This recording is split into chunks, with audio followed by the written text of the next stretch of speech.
Césare. Había conocido a Césare en los primeros días del lager, pero era otro Césare. En el campo de Buna, abandonado por los alemanes, la sala de infecciosos, donde los dos franceses y yo habíamos logrado sobrevivir e instaurar un principio de orden, suponía una isla de relativo bienestar. En la división de al lado, la división de los disentéricos, la muerte triunfaba sin obstáculos. A través de las paredes de madera, a pocos centímetros de mi cabeza oía hablar en italiano. Una tarde, poniendo en juego las pocas energías que me quedaban, me había decidido a ir a ver quién vivía todavía allá adentro. Había recorrido el pasillo oscuro y helado, había abierto puertas y me había encontrado sumido en el reino del horror. Había un centenar de literas. La mitad, por lo menos, estaban ocupadas por cadáveres tiesos del frío. Solo 2 o 3 velas rompían la oscuridad. Las paredes y el techo se perdían en las tinieblas y parecía que se estaba entrando en una cueva enorme. No había ninguna clase de calefacción, si exceptuábamos los alientos infecciosos de los 50 enfermos que aún vivían. A pesar del hielo, el hedor de las heces y de los muertos eran tan intenso que cortaba el aliento, y había que violentar los pulmones para obligarlos a recibir aquel aire corrompido. Y sin embargo, había 50 que seguían vivos. Estaban acurrucados bajo las mantas. Algunos gemían o gritaban, otros se bajaban trabajosamente de las literas para evacuar en el suelo. Llamaban a alguien, rezaban, insultaban, imploraban ayuda en todas las lenguas de Europa. Me arrastré a tientas por uno de los pasadizos que se abrían entre las literas de 3 pisos, tropezando y tambaleándome en la oscuridad sobre estratos de excrementos helados.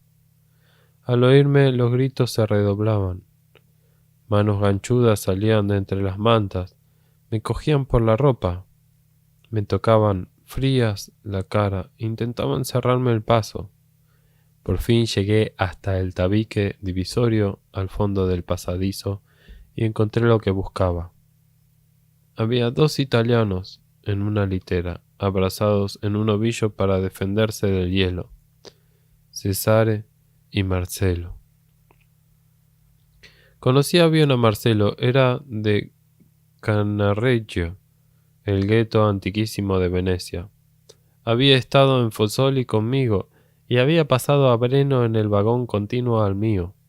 Era sano y fuerte, y hasta las últimas semanas del lager había aguantado bien, soportando valientemente el hambre y el cansancio.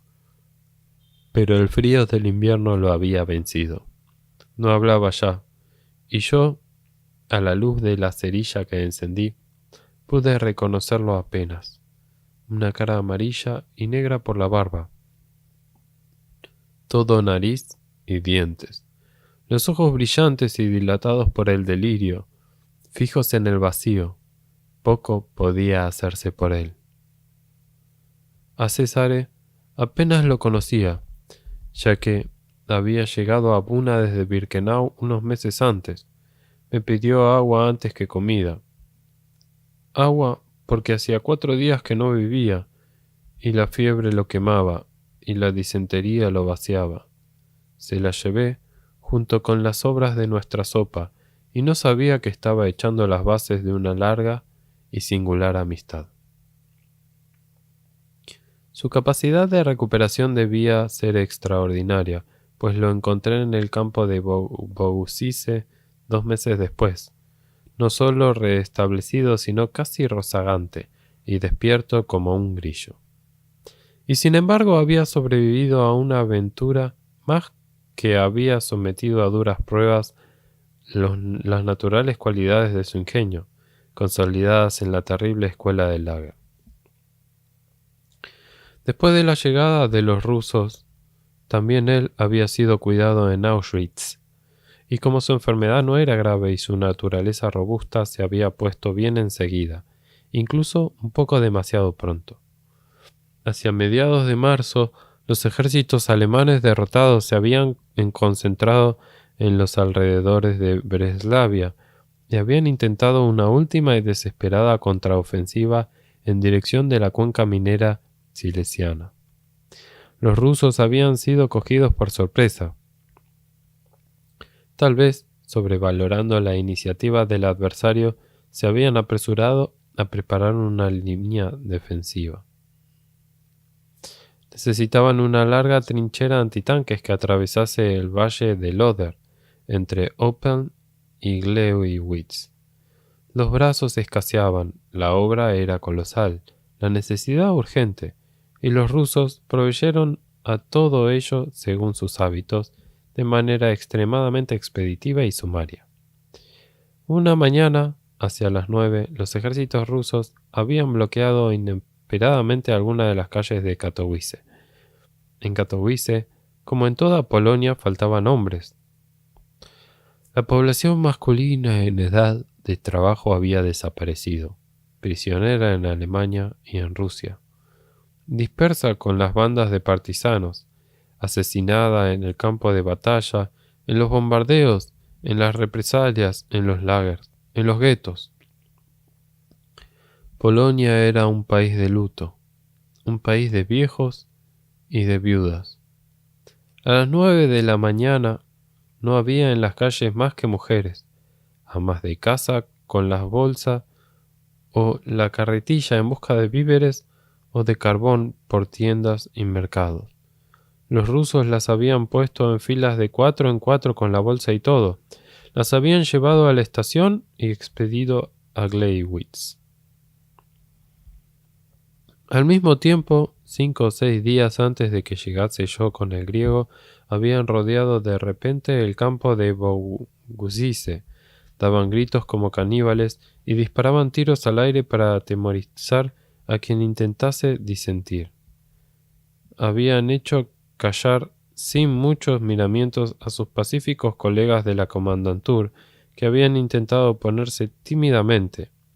Habían entrado en el campo metralleta en ristre y habían obligado a todos a salir de los barracones. En la explanada central del campo se había desarrollado luego una especie de versión caricaturesca de las elecciones alemanas, versión mucho menos sangrienta, porque se trataba de ir a trabajar y no la muerte, pero por otra parte, mucho más caótica y extemporánea.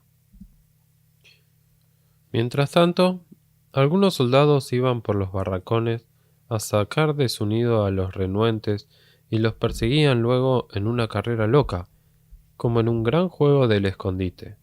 Otros se habían puesto a la puerta y examinaban uno por uno a los hombres y a las mujeres que iban siéndoles presentados por los cazadores,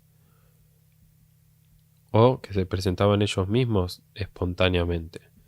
El pronunciamiento de si Volnoj o Zdorovyi, enfermo sano, era pronunciado colegialmente por aclamación, no sin disputas ruidosas en los casos poco claros. Los Volnoj podían volverse a los barracones, los Zdrovyi se ponían en fila delante de la alambrada. César había sido de los primeros en comprender lo que pasaba, en dilucidar el movimiento, decía él. Se había comportado con una agudeza loable y por un pelo no había conseguido escabullirse. Se había escondido en la leñera, un sitio en que nadie había pensado, y se había quedado allí hasta el final de la casa, callado y quieto, bajo los troncos que se había echado encima con un cesto. Y hete aquí que un chamarilero cualquiera, buscando un refugio, había llegado a meterse allí, adentro llevándose detrás un ruso que lo perseguía. A César le habían pescado y declarado sano, por pura represalia, porque había salido de entre la leña como un Cristo, o mejor, como un lisiado retrasado, que habría conmovido a una piedra. Todo tembloroso, con babas en la boca, andaba torcido, bamboleándose, arrastrando una pierna, con los ojos viscos y excitados. Pero lo habían añadido a la fila de los sanos. Pocos segundos después, en una fulmínea inversión de su táctica, había intentado echar a correr y volver al campo por el agujero del fondo. Pero lo habían alcanzado. Se había ganado una bofetada y una patada en las canillas y se había resignado a la derrota. Los rusos lo habían llevado hasta más allá de Gleiwitz, a pie, más de 30 kilómetros. Allí los habían repartido como mejor pudieron entre cuadras y henares y les habían dado una vida de perros, comer poco y 16 horas diarias de pala y pico, al sol o a la lluvia, con el ruso siempre allí apuntándoles con la metralleta. Los hombres en la trinchera y las mujeres, las del campo y las polacas que se habían encontrado por el camino, pelando patatas, guisando y limpiando. Era duro, pero a César, más que el trabajo y el hambre, le dolía el fracaso. Que lo hubiesen atrapado así, como a un principiante, a él que había sido taur en la Porta Portese. Todo el Trastevere se hubiera reído. Tenía que rehabilitarse. Trabajó 3 días. Al cuarto cambió el pan por 2 cigarrillos. Uno se lo comió. El otro lo dejó macerar en agua y se lo puso debajo del sobaco por la noche. Al día siguiente estaba listo para que lo viese el médico. Tenía todo lo que hacía falta: fiebre de caballo, cólicos, horrorosos vértigos, vómitos. Le mandaron a acostarse. Estuvo en la cama hasta que se le pasó la intoxicación. Luego, de noche, se escurrió como una anguila y se volvió a bogucirse en pequeñas etapas, con la conciencia tranquila. Pude conseguir que lo metiesen en mi habitación y ya no nos separamos hasta el viaje de retorno. «Aquí va a haber baile», dijo César, poniendo los calzones con gesto sombrío cuando, pocos días después de su vuelta, la tranquilidad nocturna del campo se rompió dramáticamente. Aquello era el fin del mundo, una explosión. Los soldados rusos corrían de arriba a abajo por el pasillo, daban golpes contra las puertas con la culata de la metralleta, rugiendo órdenes conminatorias e incomprensibles. Poco después llegó el Estado Mayor. Marcha con Bigutíes, Egorov y Danchenko, a medio vestir, seguidos por el contable Roby, asustado y somnoliento, pero con un uniforme de gala. Teníamos que levantarnos y vestirnos rápido. ¿Por qué? ¿Volvían los alemanes? ¿Nos llevaban a otro sitio? Nadie sabía. Por fin conseguimos detener a Marcha. No, los alemanes no habían roto el frente, pero la situación era muy grave. Inspecticilla. Aquella misma mañana llegaba un general de Moscú a inspeccionar el campo. Toda la comandantur era presa del pánico y la desesperación, en un estado de ánimo dies irae. El intérprete de Roby galopaba de sala en sala vociferando órdenes y contraórdenes. Aparecieron escobas, trapos, cubos.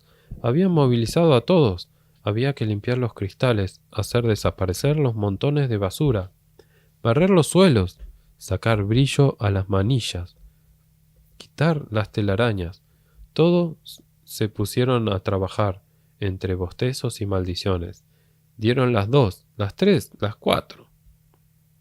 Hacia el amanecer se empezó a oír la palabra Ubornaya. La letrina del campo planteaba, en efecto, un grave problema. Era un edificio de ladrillos, situado en pleno centro del campo precisamente, amplio, muy llamativo, que era imposible esconder o disfrazar. Hacía meses que nadie se ocupaba de su limpieza y cuidado.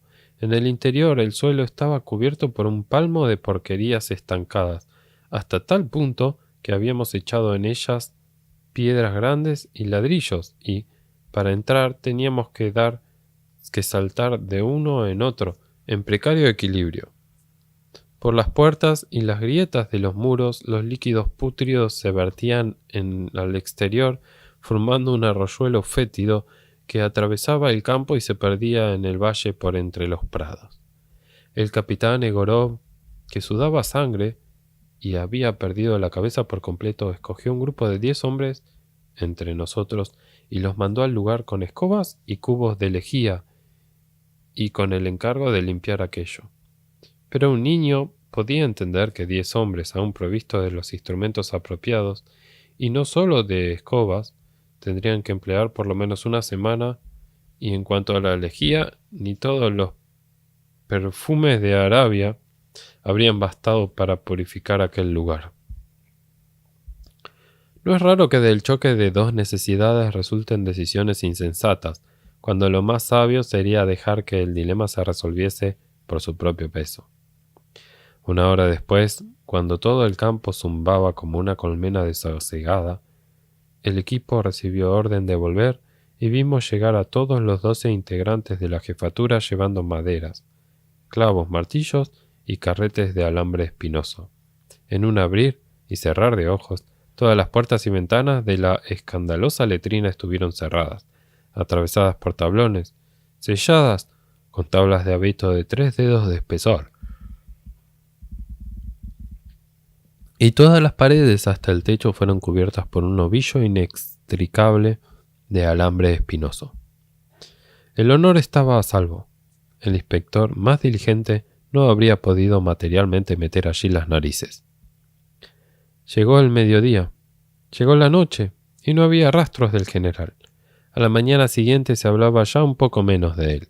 Al tercer día no se hablaba nada en absoluto. Los rusos de la comandantura habían vuelto a su habitual y benigna incuria y negligencia. Se habían desclavado 2 tablas de la puerta trasera de la letrina y todo había seguido su ritmo acostumbrado.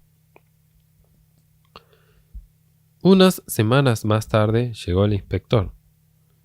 Llegó un inspector. Vino a inspeccionar la marcha del campo y más exactamente de las cocinas. Y no era un general, sino un capitán que llevaba un brazalete con la sigla NKVD, de fama un tanto siniestra. Llegó y debió de encontrar particularmente agradable el recinto, o las chicas de la comandantura, o el aire de la Alta Silesia, o la proximidad de los cocineros italianos, porque ya no se fue, y se quedó inspeccionando la cocina diariamente hasta junio, cuando nos fuimos sin ejercitar aparentemente ninguna otra actividad útil. La cocina, llevada por un bárbaro cocinero bergamasco y un número impreciso de ayudantes voluntarios gordos y lúcidos, estaba situada inmediatamente fuera del recinto y estaba constituida por un gran barracón que llenaba casi por completo las 2 enormes marmitas que descansaban sobre hornillos de cemento. Se encontraba allí subiendo 2 escalones y había muerto. El inspector hizo su primera visita con mucha dignidad y seriedad, tomando notas en un cuaderno. Era un judío de unos 30 años, altísimo y descoyuntado, con un bello rostro ascético a lo Don Quijote. Pero el segundo día había sacado no sé de dónde una motocicleta y se enamoró de ella de tal manera que ya nunca se vio al uno sin la otra. La ceremonia de la inspección se convirtió en un espectáculo público, al que asistían cada vez en mayor número los habitantes de Katowice.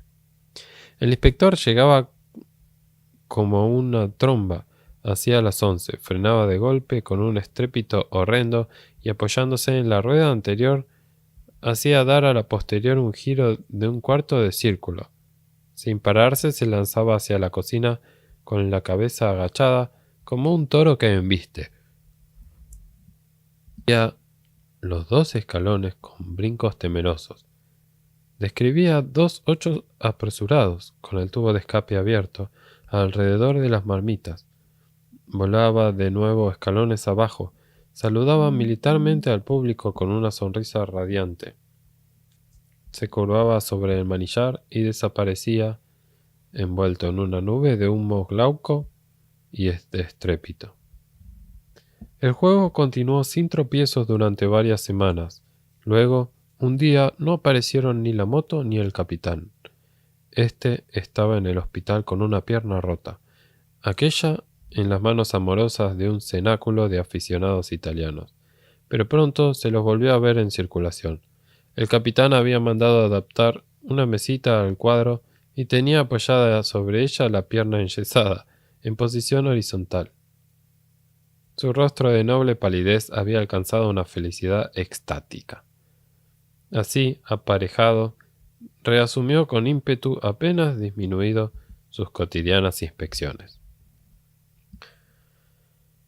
Solo cuando llegó abril se derritieron las últimas nieves y el sol tenue secó el fango polaco. Empezamos a sentirnos verdaderamente libres.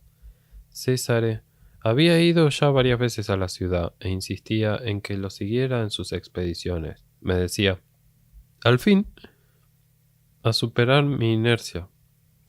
Y salimos juntos una espléndida mañana primaveral.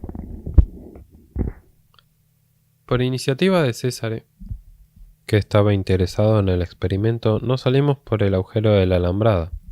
Salí yo primero por la puerta grande. El centinela me preguntó que cómo me llamaba. Después me pidió el pase y se lo enseñé. Lo examinó. El nombre era el mío.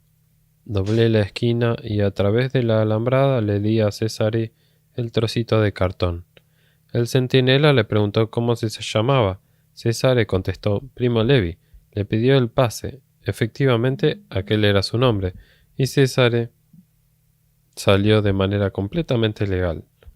No es que a César le preocupe mucho la legalidad, pero le gusta la elegancia, el virtuosismo, tomar el pelo al prójimo sin hacerlo sufrir. Entramos en Katowice alegres como chicos en vacaciones, pero nuestro humor despreocupado se daba a bofetadas a cada momento con el escenario por el que íbamos avanzando. A cada paso nos topábamos con los vestigios de la tragedia desmesurada que nos había rozado y no nos había destruido por puro milagro. Tumbas en todas las encrucijadas, tumbas mudas y apresuradas, sin cruces, pero coronadas por la estrella roja de los militares soviéticos muertos en combate. Un inmenso cementerio de guerra en un parque de la ciudad. Cruces y estrellas mezcladas, y casi todas con la misma fecha, la fecha de la batalla por las calles, o puede que del último exterminio de los alemanes. En mitad de la calle principal, 4 carros de combate alemanes de apariencia intacta, transformados en trofeos o en monumentos. La prolongación imaginaria del cañón de uno de ellos estaba frente a un enorme agujero en mitad de la fachada de la casa de enfrente. El monstruo había caído destruyendo. Las ruinas por todas partes, esqueletos de cemento, vigas de madera carbonizada, barracones de chapa, gente harapienta, con aspecto salvaje y famélico. En los cruces importantes las indicaciones de las calles fijadas por los rusos y curiosamente opuestas a la nitidez y la precisión prefabricada de las análogas indicaciones alemanas que habíamos visto antes, y a las americanas que veríamos después. Rudas tablas de madera grisácea con los nombres garabateados a mano, con betún, en desiguales caracteres cirílicos. Gleiwitz, Cracovia, Częstochowa, o, como el nombre era demasiado largo, Częstoch, sobre una tabla y luego Owa en otra más pequeña clavada debajo. Y, a pesar de todo, la ciudad estaba viva después de los años de pesadilla de la ocupación nazi y del huracán del paso del frente. Muchas tiendas y cafés estaban abiertos, realmente exuberante el mercado libre. Funcionaban los tranvías, los pozos de carbón, las escuelas, los cines. Aquel primer día, como entre los dos no teníamos un céntimo, nos contentamos con una vuelta de reconocimiento. Después de algunas horas de andar en aquel aire mordiente, nuestra hambre crónica se había agudizado. «Ven conmigo», me dijo César, «vamos a comer». Me llevó al mercado, al ala donde estaban los puestos de fruta. Bajo los ojos malevolentes de la vendedora cogió del primer puesto una fresa, solo una, pero muy gorda. Lo masticó despacio, con aire de conocedor. Luego sacudió la cabeza. Nie dobre, dijo severamente. Es polaco, me explicó. Quiere decir que no están buenas. Pasó al puesto siguiente y repitió la escena, y así en todos hasta el último. Bueno, ¿a qué esperas? Me dijo luego con cínico orgullo. Si tienes hambre, no tienes más que hacer lo que yo. No era precisamente con la técnica de las fresas como podríamos prosperar. César había entendido la situación y era que aquel era el momento de dedicarse al comercio. Me explicó lo que pensaba. Como era amigo mío, no me pedía nada. Si quería, podía ir al mercado con él, echarle una mano, si quería, y aprender el oficio, pero era indispensable que él encontrase un verdadero socio que dispusiese de un pequeño capital inicial y de cierta experiencia. Y la verdad es que lo había encontrado ya, un tal Giacomo Antonio, con cara de galeote, viejo amigo suyo de San Lorenzo. La manera de asociación era muy sencilla. Giacomo Antonio compraría, él vendería y se dividirían por igual las ganancias. ¿Comprar qué? De todo, me dijo, cualquier cosa que se pudiera. César, aunque tuviese poco más de 20 años, se gloriaba de una experiencia mercantil sorprendente, parangonable a la del griego. Pero, superadas las analogías superficiales, me di cuenta enseguida de que entre el griego y él había un abismo. César estaba lleno de calor humano, siempre en todos los momentos de su vida, y no solo en horas de asueto como Mordo Nahum. Para César, el trabajo era unas veces una necesidad desagradable, otras una divertida ocasión de encontrarse con gente, y no una obsesión gélida ni una afirmación satánica de sí mismo. Uno era libre, otro esclavo de sí mismo, uno avaro y razonable, otro pródigo y lleno de inspiración. El griego era un lobo solitario, una guerra eterna contra todos, viejo antes de tiempo, encerrado en el círculo de su ambición siniestra. César era un hijo del sol, un amigo de todo el mundo. No conocía el odio ni el desprecio, era variable como el cielo, divertido, astuto e ingenuo, temerario y cauto, muy ignorante, muy inocente y muy cortés. En el arreglo con Giacomo Antonio yo no quise entrar, pero acepté de buena gana la invitación de César de acompañarlo algunas veces al mercado, como aprendiz, intérprete y acarreador de mercancía. Lo acepté no solo por amistad y por escapar al aburrimiento del campo, sino sobre todo porque presenciar las empresas de César, aun las más modestas y triviales, constituía una experiencia única, un espectáculo vivo y lleno de afirmación que me reconciliaba con el mundo y volvía a encender en mí la alegría vital que Auschwitz había extinto. Un carácter como el de César es una virtud en sí mismo, en sentido absoluto. Basta para conferir nobleza a un hombre, para hacerlo olvidar muchos otros defectos secundarios, para salvar su alma. Pero al mismo tiempo, y en un terreno más práctico, es una ayuda preciosa para quien pretenda ejercer el comercio en la plaza pública. Porque el atractivo de César, nadie era insensible, ni los rusos de la jefatura, ni los diversos compañeros del campo, ni los habitantes de Katowice que frecuentaban el mercado. Ahora bien, según las duras leyes del comercio, lo que es ventajoso a quien vende es desventajoso a quien compra y viceversa. Abril iba llegando a su fin, y el sol era ya caliente y directo cuando César vino a buscarme a la salida del ambulatorio. Su patibulario socio había dado una serie de golpes magníficos, Había comprado por 50 zloty una pluma estilográfica que no escribía, un cronómetro y una camisa de lana en estado decente. Giacomo Antonio, con olfato experto de investigador, había tenido la excelente idea de ponerse en acecho en la estación de Katowice, en espera de los convoyes rusos que volvían de Alemania. Aquellos soldados ya desmovilizados y en camino a casa eran los negociantes más facilones que uno podía desear. Estaban llenos de alegría, de despreocupación y de objetos producto del botín. No conocían las cotizaciones locales y tenían necesidad de dinero.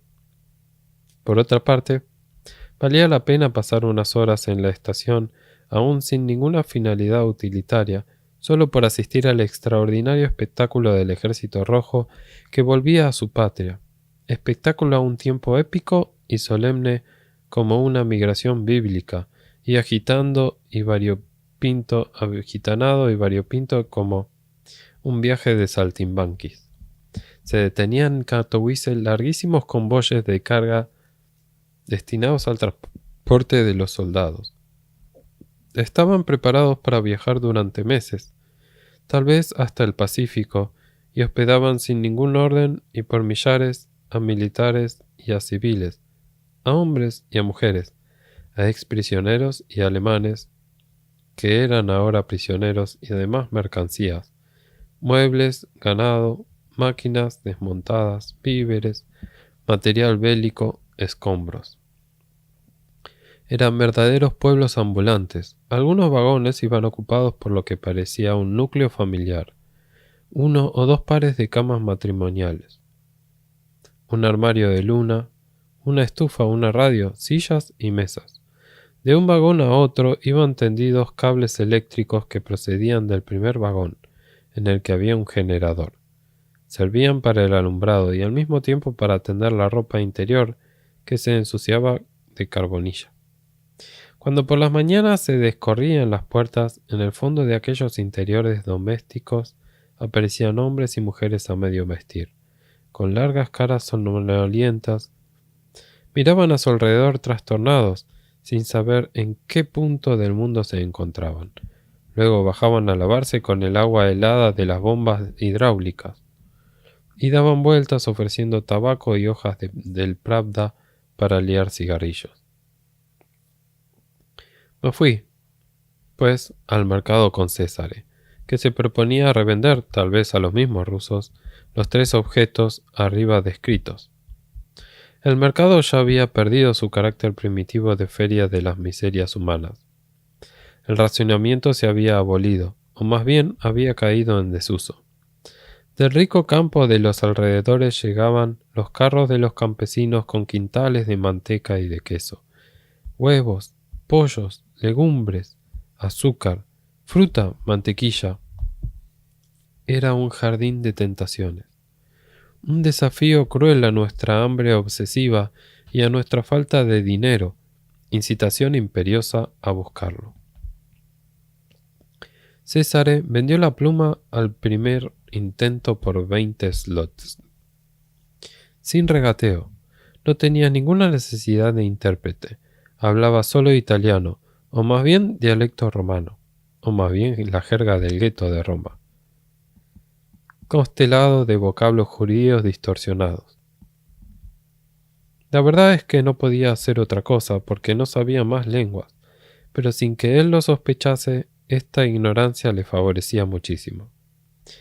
César jugaba en su campo, para decirlo en términos deportivos, y sus clientes, por el contrario, atentos a interpretar su conversación incomprensible y sus gestos nunca vistos, se veían privados de la necesaria capacidad de concentración. Si hacían contraofertas, César no las entendía o fingía testarudamente no entenderlas. El arte del charlatán no está tan difundido como yo creía. El público polaco parecía desconocerlo y se sentía fascinado por él. Y además César era un histrión de gran categoría. Hacía ondear la camisa al sol tendiéndola cogida por el cuello. Debajo del cuello tenía un agujero, pero César la tenía cogida precisamente por donde estaba el agujero y proclamaba sus virtudes con elocuencia torrencial, con digresiones y divagaciones inéditas y sin sentido, apostrofando de vez en cuando a uno o a otro lado del público con diminutivos obscenos que se inventaba sobre la marcha. Se interrumpió de repente. Conocía por instinto el valor oratorio de la pausa. Besó la camisa con amor y luego, con voz decidida o la voz conmovida, como si se le arrancase el corazón al separarse de ella y le indujesen a ello solo el amor al prójimo. Tú, barrigón, dijo, ¿cuánto me darías por este bocadito? El barrigón se quedó sin saber qué decir. Miraba el bocadito con deseo y con el rabillo del ojo miraba a un lado y a otro entre temeroso y deseoso de que algún otro hiciese la primera oferta. Luego, dudando, avanzó hacia él, tendió una mano insegura y farfulló algo así como «Pinguisti». César retiró la camisa y la apretó contra su pecho como si hubiera visto un áspid. «¿Qué ha dicho ese?», me preguntó como si temiese haber recibido un insulto mortal. Pero era una pregunta retórica, porque reconocía o adivinaba los numerales polacos mucho más rápidamente que yo. «Estás loco», dijo, después autoritario, poniéndose el dedo índice entre la sien y moviéndolo como si fuese un barreno. El público rumoreaba y se reía, poniéndose visiblemente del lado del extranjero llegado de los últimos confines del mundo a realizar portentos en sus plazas. El barrigón estaba con la boca abierta, balanceándose como un oso sobre un pie y sobre el otro. «Duferric», siguió César despiadadamente, quería decir «Verruc», y para mayor claridad añadió «Dumeyuge». Estalló una tempestad de risas salvajes. Esto lo habían entendido todos. Meyuge es una palabra hebraica que sobrevive en el yiddish y que por consiguiente se la comprende universalmente en toda Europa central y oriental. Quiere decir loco, pero implica además una locura estúpida, triste, pasmada y lunática. El barrigón se rascaba la cabeza y se tiraba de los pantalones, lleno de embarazo. «Esto», dijo luego, para pacificar las cosas, «esto zloty, 100 zloty». La oferta era buena. César, algo más calmado, se dirigió al barrigón de hombre a hombre, con voz persuasiva, como para convencerlo de alguna involuntaria pero grave transgresión cometida.